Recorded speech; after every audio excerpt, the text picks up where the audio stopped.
Bonjour, on se retrouve aujourd'hui pour la vidéo du mercredi, donc l'ABC du scrap. Nous sommes à la lettre S. Donc voici mon article de ce mercredi, l'objet de ce mercredi, parce que des fois vous savez ça peut être une marque, un objet, une technique, n'importe. Et donc c'est la Stamparatus, donc de chez Stampin' Up. Cette petite pochette, c'est une pochette de chez Action, je crois, qui a été customisée par ma marraine Stampin' Up, par Aurélie. Alors j'utilise jamais avec les anses, hein, parce qu'en fait elle est comme ceci, fermée, et juste à côté de moi, dans la calaxe à droite, parce que c'est quelque chose que j'utilise assez régulièrement, mais je suis trop contente et trop fière de ma petite housse qu'elle fait au fil de son équipe, avec mon petit pins des 30 ans de Stampin' Up. Même si j'ai cassé l'ouverture, ça restera comme ceci. Donc voici mon Stamparatus dans son jus. Je ne l'ai pas nettoyé, j'ai rien, je l'ai depuis qu'il est sorti, donc je pense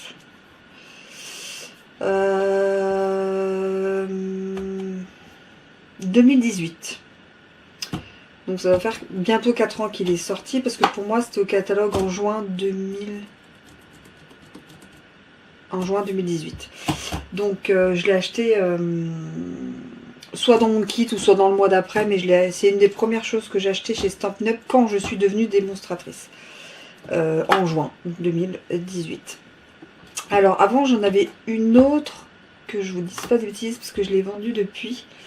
Je crois que c'était Tim Holtz, je ne suis pas sûre. Au cas où, je vous mettrai un petit mot, j'aurai adresse sur internet. Et je l'ai vendue il n'y a pas si longtemps que ça, mais je l'ai pu utiliser depuis 2018. Et j'utilise en fait celle-ci depuis. Alors, première chose, voilà les bêtises que j'ai faites. Deux aimants se sont mis ensemble et voilà, ça les casse. C'est son petit inconvénient, mais ça c'est des aimants, c'est normal. Elle est vendue donc à la petite mousse qu'on utilise quand on a des tampons clear, et avec un deuxième jeu de plaques, voilà, pour qu'on puisse travailler en fait sur 4 surfaces, parce que du coup les deux, voilà, on tourne et on a sur une autre surface, on tourne et on a sur une autre surface. Donc on peut mettre 4 jeux de tampons pour faire une seule carte par exemple.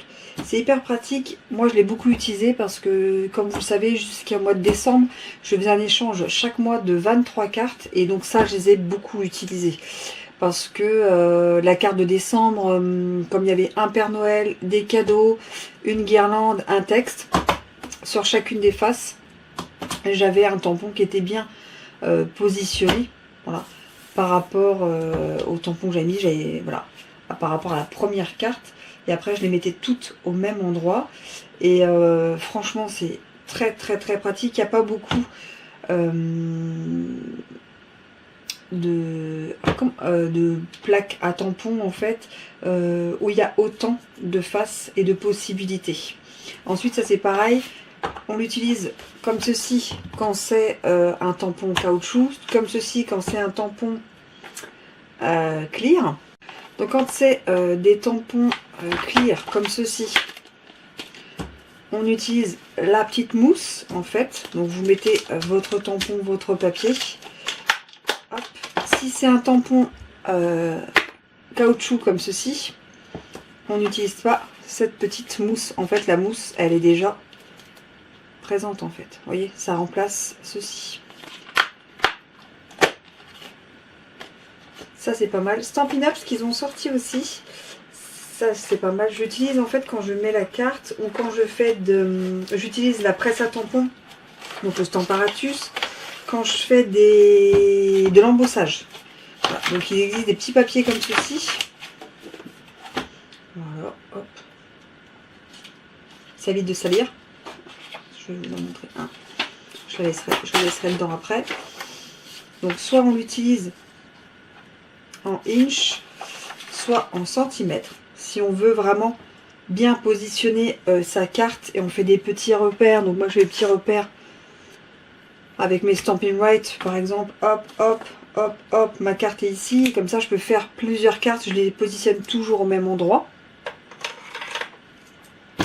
Et si on fait de l'embossage, donc on met avec la Versamark, ensuite on peut utiliser ceci pour remettre la poudre directement dans son pot. Donc ça c'est pas mal aussi. Après on peut se faire soi-même hein, ces papiers, hein. Ça c'est une question de fainéantise comme moi. Voilà, et après on peut prendre des papiers brouillons et puis le faire aussi également, c'est pas mal. Moi j'utilise beaucoup aussi pour ça. Mais c'est surtout voilà pour ces plaques. Et puis ces plaques, voilà, si je n'utilisais que ce côté, j'utilise que ce côté. Voilà. Point négatif, c'est qu'on ne peut pas laisser les deux et fermer. Sinon ça casse. Il faut toujours en laisser qu'une. Donc on en met une de côté. Et puis les aimants. Mais ça, ce sera pour tous les aimants. Et toutes les presses à tampons. Allez, ensuite, moi ce que j'utilise, pourquoi j'utilise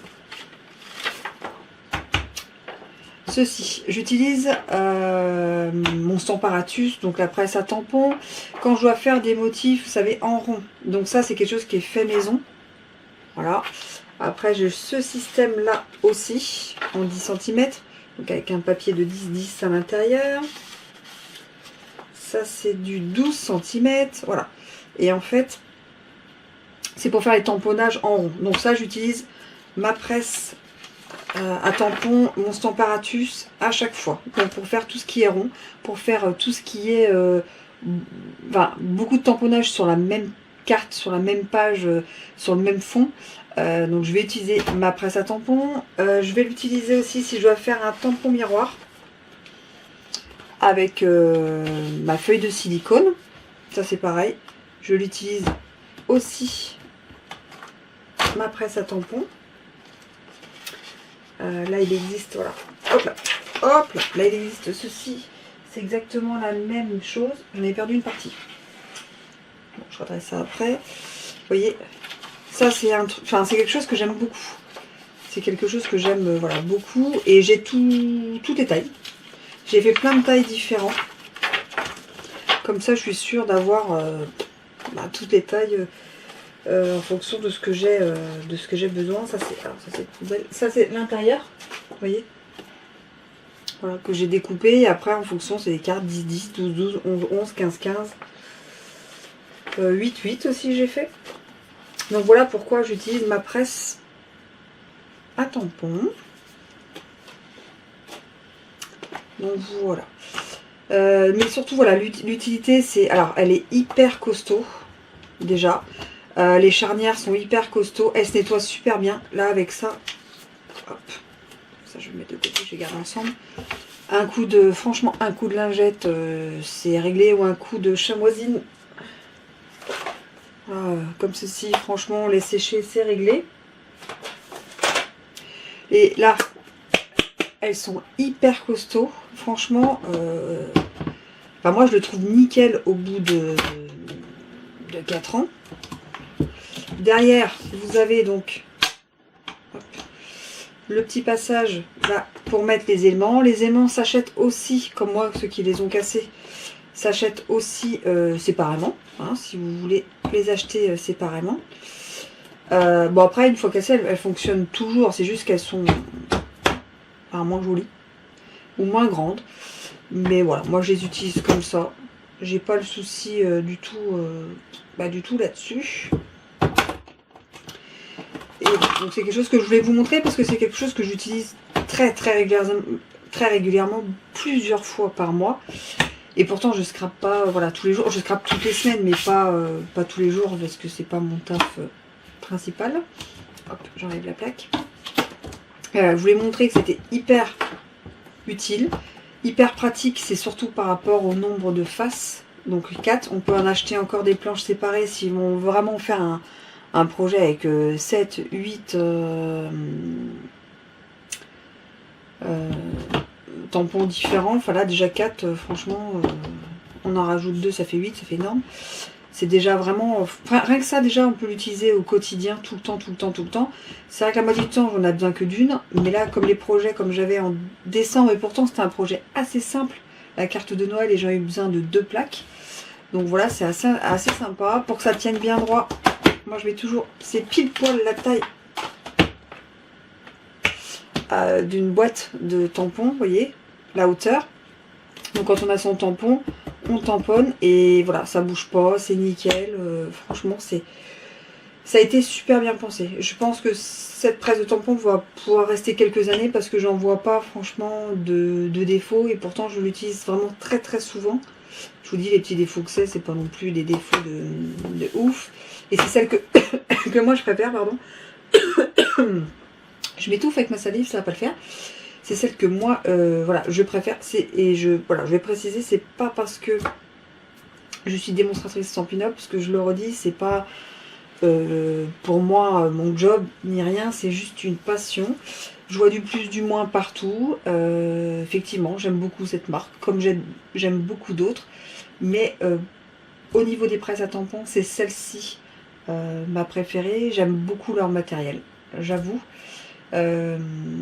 Mais là, quand on regarde vraiment les plus, les moins de celle-ci et de celle que j'avais avant, il n'y avait un recto, enfin comme ça un recto, elle ne s'enlevait pas, donc on pouvait pas avoir 4 faces, on avait 2 faces. Les tampons clairs c'était nickel, les tampons mousse un peu moins, parce que je trouvais que l'épaisseur, il y avait un petit souci là-dessus, mais bon après voilà, faut savoir ce qu'on utilise. Donc voilà, et au niveau de la robustesse, c'est vrai que je préfère celle-ci, je la trouve beaucoup plus costaud. L'autre, je ne savais pas dans le temps combien de temps elle allait me durer, donc j'ai préféré voilà, la vendre. Et voilà. Après ça, j'ai bien aimé aussi, c'était le quadrillage, que ce soit ici, pour quand on positionne, vous voyez, les tampons, donc on sait si c'est droit ou non, et en mettant en plus sa petite feuille là, ou en laissant comme ça, on savait si c'était droit ou non. Donc nos tamponnages normalement sont... Franchement, moi qui suis assez... voilà, j'ai un peu de souci avec ça, il faut que ce soit droit ou... Voilà, si 1 millimètre, ça se voit et je trouve pas ça beau. Donc je trouvais que c'était pas mal aussi. Voilà. Donc dans ceux qui ont regardé cette vidéo, qui c'est qui a une presse à tampons? Qui c'est qui a celle-ci? Qui c'est qui a une autre? Parce qu'après j'en connais... franchement, je n'en connais que 3. Celle que j'avais, celle-ci et celle de chez Action qui se casse en moins de 2. Que j'ai une copine qui l'avait, bon, ça a duré 6 mois. Après, c'était ici le problème, c'était pas le matériel en lui, donc peut-être que c'était une mauvaise série, ça peut arriver, hein. Ça peut arriver chez tout le monde. Après, il y en a peut-être qui l'ont depuis, oh, c'est sorti il y a déjà un petit moment, donc peut-être depuis 3-4 ans. Ou alors, s'il y a d'autres marques que je ne connais pas, qu'est-ce qu'elles font de plus, par exemple? Dites-moi en commentaire, ça m'intéresse, parce que j'aime beaucoup ce genre d'outils. Sur ce, bah, moi je vous laisse pour la lettre S. Et puis on se retrouve la semaine prochaine pour la lettre T. Allez, à plus!